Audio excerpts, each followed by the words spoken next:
불고 튀는 정치 토크, 정치 펀치. 네, 화이팅 나도 뉴스파이팅 김영수입니다. 4부 순서 이어가겠습니다. 4부에서는요. 정치권의 강펀치 날려주실 두 분 나오십니다.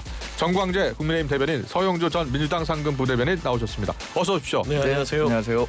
안녕하세요. 네, 먼저 대법원이 어제 이재명 후보의 선거법 사건에 대해서 파기환송 결정을 내렸잖아요. 정치권의 파장이 일고 있습니다. 선거 결과를 어떻게 생각하시는지 먼저 서영주 대변인께서 네. 말씀해 주세요. 저는 뭐 법원의 판단은 늘 존중해야 된다고 말해왔던 사람이고요. 그래야만 되고요. 네. 그런데 이제 이번에 대법원의 이 파기환송의 네. 결정에 대해서 뭐라고 하는 게 아니라 과정이 굉장히 조희대 대법관이 작정을 했구나. 네. 라고 느낄 수밖에 없습니다. 네. 첫 번째는 대법원 자체가 전원합의체 회부하는 과정 속에서 규정을 지키지 않았다. 네. 대법원장이 왜 대법원에 규정된 예를 들면 소부 이후에 예. 2시간 만에 전원합의체를 하는데 네. 규정상은 10일은 예. 일단 유지하게 돼 있습니다. 예. 근데 그 부분에 대해서 지키지 않고 전원합의체를 아주 그냥 정광석과 같이 하고요. 그다음에 그 전원합의체 시간을 진행하는데 예. 2심 판결문이 7만 쪽에 달합니다. 네. 7만 쪽에 달하는데 최소한 판결문 쓰는데 2, 3일. 그러면은 읽는 시간이 한 6일 잡고요. 예. 밥도 먹어야 되고 쉬어야 되는데 그것만 보고 12명이 7만 쪽의 그 분량의 판결문을 다 읽었다. 예. 그렇게 생각되지는 않거든요. 네네. 그렇게 봤을 때는 아무리 연구관들이 붙어서 하더라도 이거는 조희대 대법원장이 직접적으로 어떤 정치적인 판단이 이루어진 거기 때문에 네. 그 석연함을 아. 좀 지울 수 없다. 아, 그래요? 그러면 지금 12명이 참여를 했는데 다른 대법관 같은 경우에 지금 10명이 동의를 했잖아요. 그러니까 예. 우연의 일치일지 모르나 예. 수는 10명을 동의했는데 네. 딱 정확하게 동의한 10명이 윤석열 전 대통령이 임명한 네. 대법관들. 예. 2명이 딱 문재인 정부에서 전 대통령이 임명한 대법관. 예. 딱 나누더라고요. 10대 2가요. 10대 2가 정확하게 그렇습니다. 그래요? 뭐 문재인 전 대통령이 임명한 분이 한 명이라도 10명 중에 있으면 제가 이것 또한 석연치 않네. 예.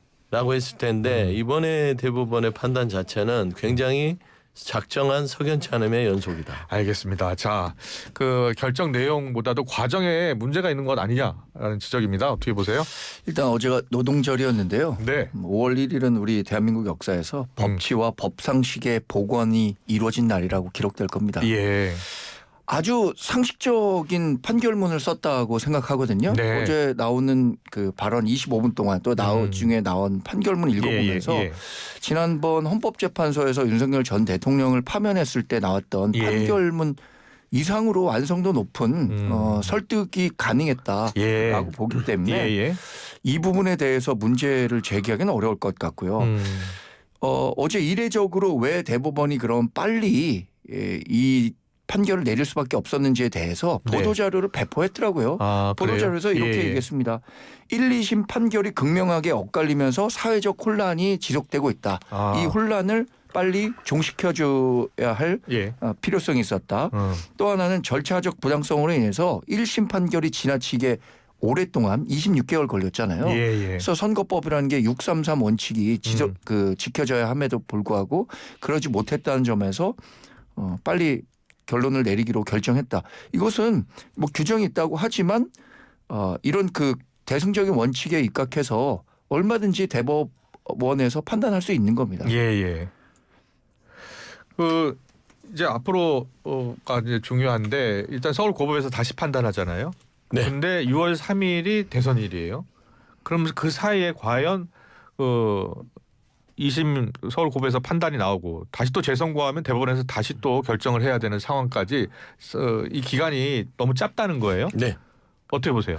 그러니까 최종 제3고심까지 예. 제3고심 고법으로 가서 환송심이 판단되고 다시? 거기에 대해서 다시 제3고심에 가는 절차까지가 최소 압축해서 가면 한 27일, 30일 그러니까요. 정도 됩니다. 앞서 박균택 의원이 그렇게 설명하더라고요. 그다음에 이제 제3고심으로 올라가면 예. 올라오자마자 바로 판결하는 거 아니잖아요.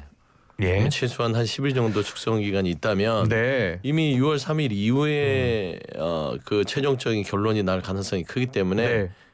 예를 들어서 이재명 후보가 대통령이 된 뒤에 예. 나올 가능성이 있고요. 그렇게 되면은 헌법재판소로 넘어가서 84조에 이제 또 판단을 기다려야 됩니다. 네. 저는 그런 부분에 있어서 사회적 혼란을 초래한 게 누굴까요? 예. 이 허위의 발언에 대해서 1심과 2심의 엇갈린 판결을 내리지 않아서 사회가 혼란한가요? 저는 조희대 대법관의 머리가 혼란스러웠겠죠. 네. 아, 이재명 후보가 이러다 대통령 되는 거 아니야? 내가 막아야겠다. 내 머릿속의 혼란을 막아야겠다. 저는 그 사회적 혼란이라고 생각하지. 예. 대한민국 그 국민 그다음에 대한민국 사회가 뭐 때문에 혼란해요? 예. 혼란하지 않습니다. 네. 대법원은 규정을 지켜서 그 절차에 따라서 수기하고 허위사실 공표의 부분들이 선거법의 표현의 자유에 어느 정도의 제한을 두고 있는가, 과연 지금 시대 상황을 반영한 법인가 예. 라는 부분들에 있어서 정치 영역에 표현의 자유를 고심하는 흔적이 있는 게 아니라 예. 정치적으로 이재명 후보에게 타격을 줘야겠다라는 본인 머릿속의 혼란을 해소하려는 저는 작정한 이 진행이라고 보는 게 아까 그 얘기입니다. 예. 예. 사회적 혼란을 자초한 사람은 이재명 후보죠. 예. 이런 선거법 위반과 관련한 유죄 판결 취지에 파기환송이 없었다면 네. 그러니까 그 원인을 이재명 후보가 제공하지 않았다면 사회적 혼란은 없었을 겁니다. 예. 예. 그리고 대법원은 본인들이 갖고 있는 법리와 사실 증거에 따라서 판단하는 겁니다. 2심까지 사실심이었다면 대법원은 법리심이었기 때문에 예. 예. 그 법이 제대로 적용됐느냐 안 적용됐느냐를 판단하면 되기 때문에 네. 그 기간이 굉장히 짧았던 거고요. 선거법 250조 1항을 2심에서 법리적으로 잘못 적용했다라고 명시적으로 얘기를 하고 있습니다. 그래서 이 사회적 혼란은 사실 이재명 후보가 무자격 대선 후보로서 그냥 사퇴하면 완전히 해결될 수 있는 거예요. 예. 이재명 후보가 대통령이 되는 일이 없으면 이것이 헌법 84조가 적용돼야 되느냐 그렇지 않아야 되느냐에 대한 문제도 없는 거고요. 그래서 결국에 이재명 후보가 대통령이 된다고 하더라도 이 선거 그러니까 당선 무효형에 해당하는 심이 확정될 것이 거의 기정사실로 되기 때문에 우리 당에서는 강력하게 이재명 후보의 후보 사퇴를 요구하고 있는 거죠. 예. 예. 이제 논리가 하나도 안 맞는 게요. 원인 제공을 이재명 후보가 했다. 네. 결국엔 정치검찰이 기소를 했잖아요. 죄 없는 사람 죄를 만들면 그게 그러면은 그 사람 탓인가요? 예. 정치검찰이 기소를 했으니까 죄가 된 거예요. 예. 심지어 낙선자입니다. 이 공직선거법의 허위사실 발언에 대해서는 낙선자 예. 이재명 후보가 당선이 된 사람이 아니라 낙선자를 잡아다가 발언을 가지고 기소를 합니다. 그리고 1심에서 정말 초유의 낙선자에게 2년 2개월을 예. 선고하죠. 그러니까 2심에서 이 부분에 대해서 법리적으로 검토했을 때 예. 이거 좀 과하다. 예. 과장된 표현, 인식의 문제를 가지고 이게 무슨 정치적으로 이렇게까지 할 일이냐. 예. 무죄다라고 한 거예요. 좋습니다. 다 인정을 하고요. 예. 원인 제공에 대해서는 뭐 그렇게 국민의힘은 주장할 수 있죠. 네. 근데 두 번째 대법원에서 법리심을 따진다며. 예. 법리심이 따진다는 게 뭡니까? 예, 예. 사실관계보다는 법을 검토해야 되는데 법을 예. 검토한다는 건 7만 쪽에 있는 그 세세한 판결문에 대한 법적인 논거들을 파헤치고 분석해야 되는 겁니다. 예. 했을까요? 제가 그런 문제에 있어서 조희대 대법원장이 왜 정치적인 판단을 했다라고 하는 것들은 국민들의 상식에서 예. 아닌 것 같은데 7만 쪽 보기 힘든데 일주일 네. 동안. 네. 그러니까 법리심을 하는 대법원이 그냥 사실적인 인식을 가지고 판단했다라고밖에 오해를 할 수 없는 거예요. 예. 법리적인 판단 대법원이 하는데 법리적으로 이제 서울 그 고법 2심에서 법리 오해를 했다라는 거예요. 그래서 이제 이렇게 얘기하더라고요. 허위 사실의 판단 기준은 일반 선거인 관점에서 해석을 해야 한다라는 취지로 이야기를 했습니다. 자, 지금 이번 대법원의 이재명 후보에 대한 유죄 취지 파기 환송의 파장이 계속 이어지고 있는데 이재명 후보의 입장을 들어보니까 처음에 이 소식을 듣고서 아무것도 아닌 해프닝이다. 라는 이야기를 했고 생각했던 것과 다른 결과가 나왔지만 국민의 뜻이 가장 중요하다라고 했습니다. 어떻게 되셨습니까? 제가 그 내용을 보고 네. 이재명 후보가 2016년인가 박근혜 전 대통령 당시에 사법적 문제가 됐을 때 이런 내용의 트위터를 올렸더라고요.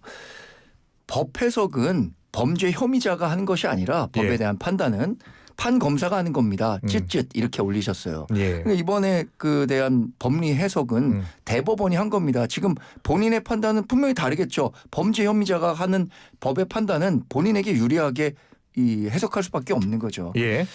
기승전 정치 검찰의 정치 탄압성 기소였기 때문에 문제가 된다 이렇게 얘기를 하고 있는데 그러면 검찰이 죄가 있는데 기소 안 합니까? 뭐 이제 윤석열 전 대통령도 예. 이제 전직 대통령으로서 뭐 직권 남용이든 선거 개입이든 지난번에 선거 과정에서 허위 네. 사실 발언이든 다 이제 조사를 받게 될 겁니다. 예.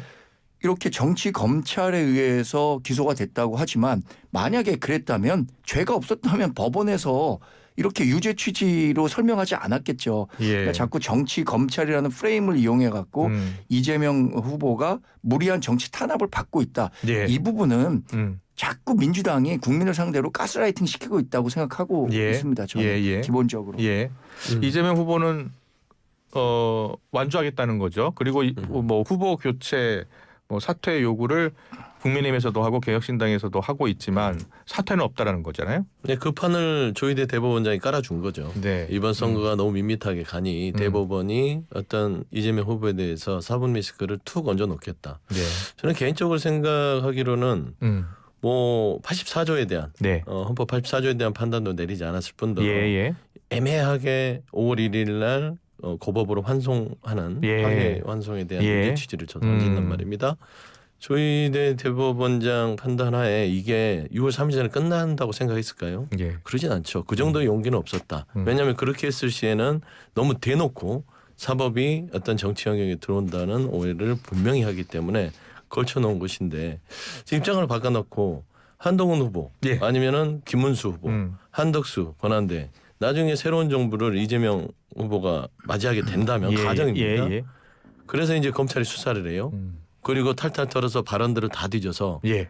허위 사실이라고 찍어서 예. 이번 대선 기간에 했던 말들 중에 예. 기소를 합니다. 그럼 원인 제공을 우리가 했습니다라고 할까요? 아니면 예. 이재명 정부의 검찰이 했다고 할까요? 저는 그런 부분에 있어서 정치적으로는 우리가 국민의 눈높이에 맞는 판단을 해줘야 되는데 네. 제가 말하는 것은 조희대 대법원장의 판단과 그다음에 국민의힘의 주장들은 국민의 눈높이와 상식에 맞지 않다. 예. 그리고 심지어 내란 정부의 어떤 탄생에 책임 있는 국민의힘에서 그런 말할 염치가 있느냐 예. 그런 얘기를 하고 싶습니다.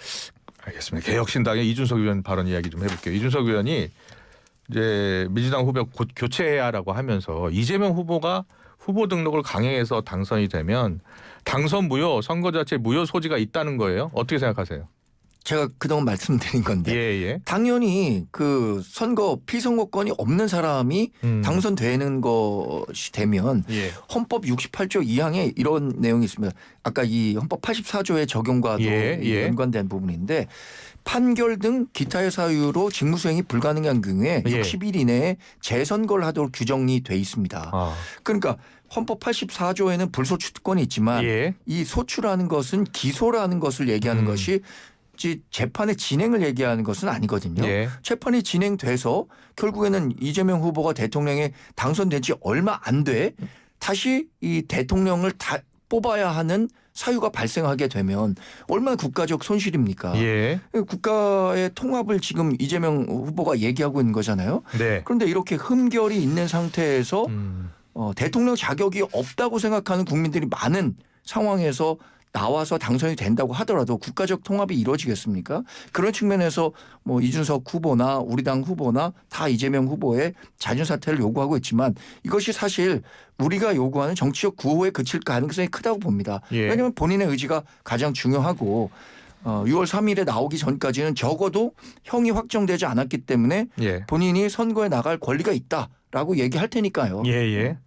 대통령이 당선이 되면 앞서 이제 박규택 의원이 민주당 법률위원장인데 당선이 된다면 재판이 만약에 당선되고서 재판이 계속 진행된다면 권한쟁의 심판 헌재 청구하겠다는 거예요? 그렇죠. 그러면 이제 이제 헌재 시간이 되는 것이고 예. 당선된 이유는 대법원보다는 헌재 시간이 될 것이고 헌재가 헌법 84조나 60 아까 얘기했던 예. 8조에 대해서 얘기를 하는 것인데 네.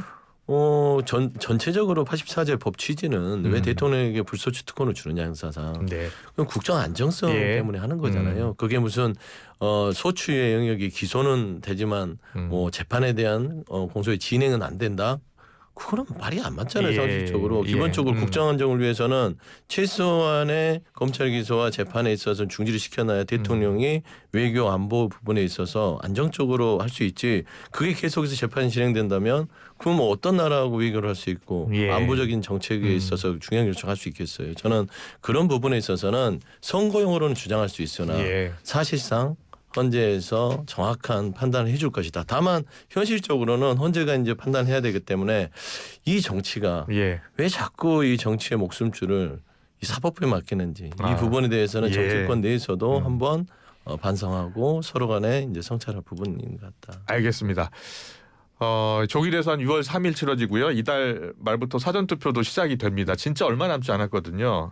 그 대법원의 유죄 취지 파기환송이 지금 조기 대선 판에 어떤 영향을 미칠 것으로 보십니까? 지난번에 어떤 여론조사 결과를 보니까 수치를 말씀드리지 않겠습니다.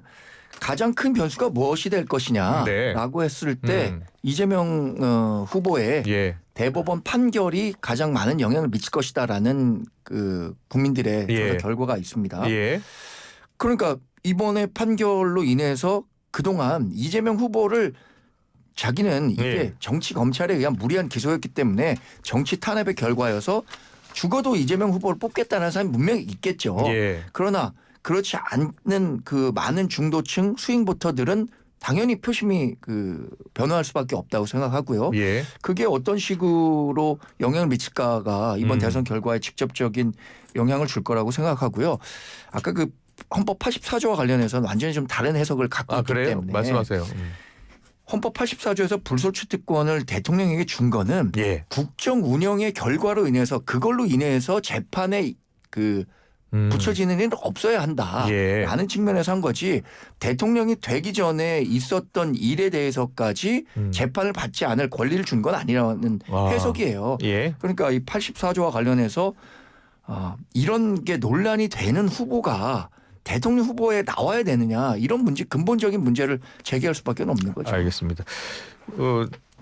지금 앞서 헌법 84조 해석 이야기가 계속 나오고 있어서요. 84조는 이제 헌재에서 하는 것이지 예. 우리가 하는 게 아니죠.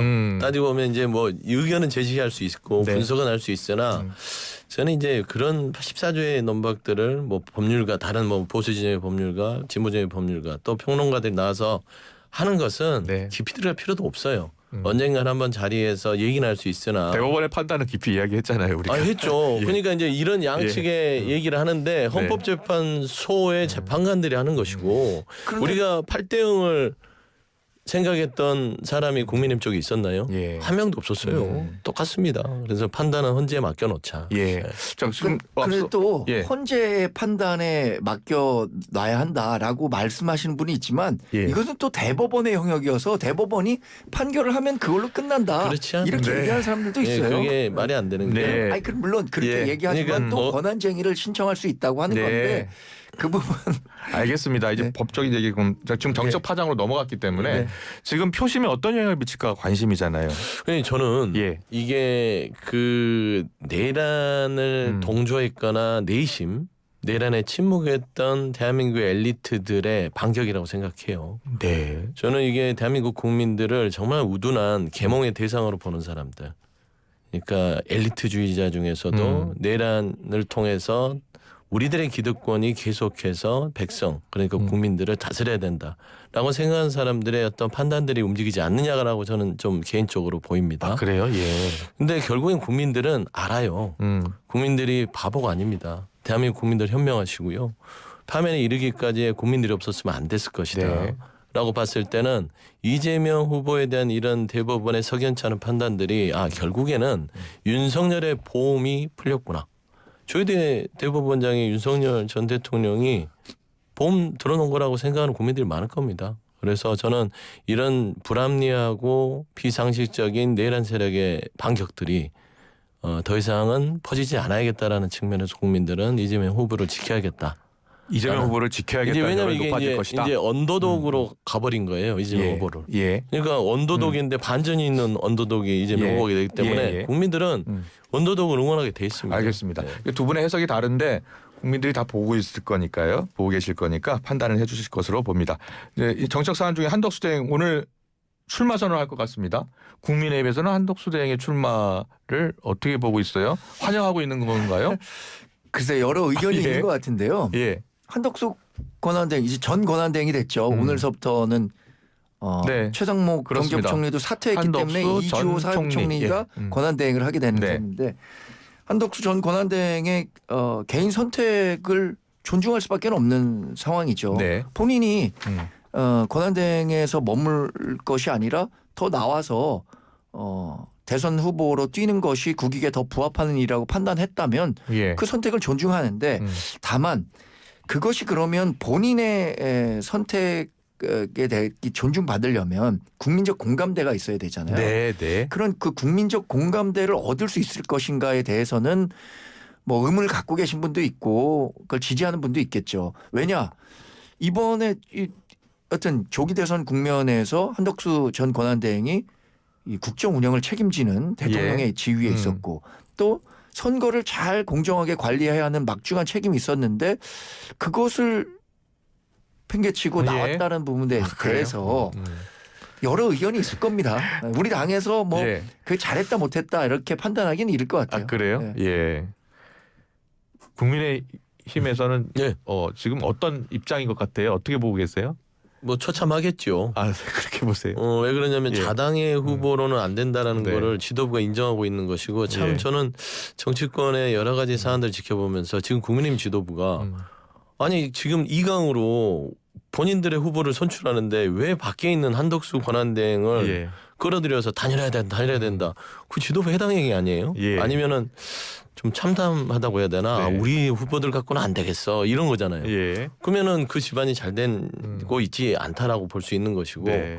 뭐 그거는 이제 그쪽 집안에서 해야 될 문제 같고요. 예. 다만 한덕수 네. 권한대행의 이 사퇴 이후에 출마 선언 오늘 있다고 알려져 예. 있는데 네. 저는 한덕수 권한대행은 두 가지 측면에서 아주 부적절하다고 보는 게 첫 번째는 지난 내란으로 파면당한 정부에서 2인자로 있었죠. 네. 그 내란에 대한 책임이 없다고는 할 수 없습니다. 법적이 아니더라도 정치적 책임이 있기 때문에 국민들에게 염치가 있다면 나와서는 안 되죠. 더 큰 책임을 본인이 왜 진다고 누가 지라고 했어요? 네. 그냥 조용하게 지시할 건 지시해야죠. 예. 그다음에 두 번째는 뭐냐면 그렇게 한 50년 넘게 공직을 했는데 왜 굳이 앞에 불안당이 되시려고 하나? 불안당 한덕수가 될 거다. 예. 불안당이 한자로 따지면 땀을 흘리지 않고 무엇을 얻으려고 하는 무리 아닙니까? 예. 지금 보면 나와서 땀 하나도 안 흘리고 국민의힘 대선 후보가 되려고 하는 거예요. 그래요. 그렇잖아요. 그러면 국민들이 보기에 불안당이죠.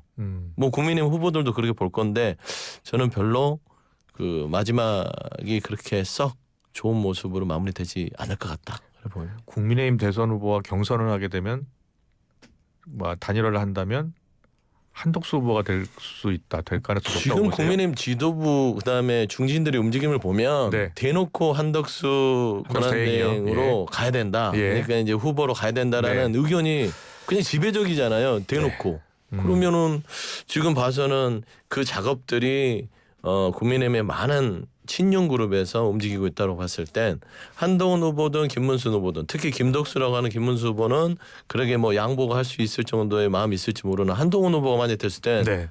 국민의힘은 깨지는 수순으로 갈 수도 있다. 국민의힘에서는 생각이 좀 다른 것 같은데요. 단일화는요. 예. 그 지도부나 몇몇 의원들로 완성되는 게 아닙니다. 그것은 뭐 당심과 민심 모든 것들이 고려되는 거고 예, 특히 예. 이번 그 국민의힘 경선 과정에서 참여한 77만 명의 책임 당원분이 계십니다. 네. 이분들의 의견이 반영되지 않는 단일화는 저는 추진하기 어렵다고 보고요. 예. 결과적으로는 모든 후보들이 얘기하고 있습니다. 국민의힘이 중심이 된 중도 보수 후보의 단일화여야지 예. 그것이 뭐 어떤 식으로든 지금 한덕수 전 권한대행이 나와서 아까 불안당 얘기하셨는데 일종의 무임승차를 하는 듯한 네. 이런 식으로 진행되지는 않을 거라고 예상하고 있습니다. 예. 경선을 당내 국민의힘 경선을 하지 않고 대선 후보가 된다면 국민의힘 당에 들어와도 국민의힘 후보가 될 수 있는 거예요? 그게 5월 7일, 예. 5월 10일 예. 그 대선 후보 전까지 등록일이요, 등록일. 예. 국민의힘에 입당을 해서 국민의힘 후보로 아. 확정이 되면 가능한데 예. 그게 가능하겠느냐 이 물리적으로 그건 별개의 문제죠. 알겠습니다. 여기까지 듣겠습니다. 지금까지 서영주 전 민주당 상근부 대변인, 정광재 국민의힘 대변인과 함께했습니다. 잘 들었습니다. 고맙습니다. 네, 감사합니다. 고맙습니다.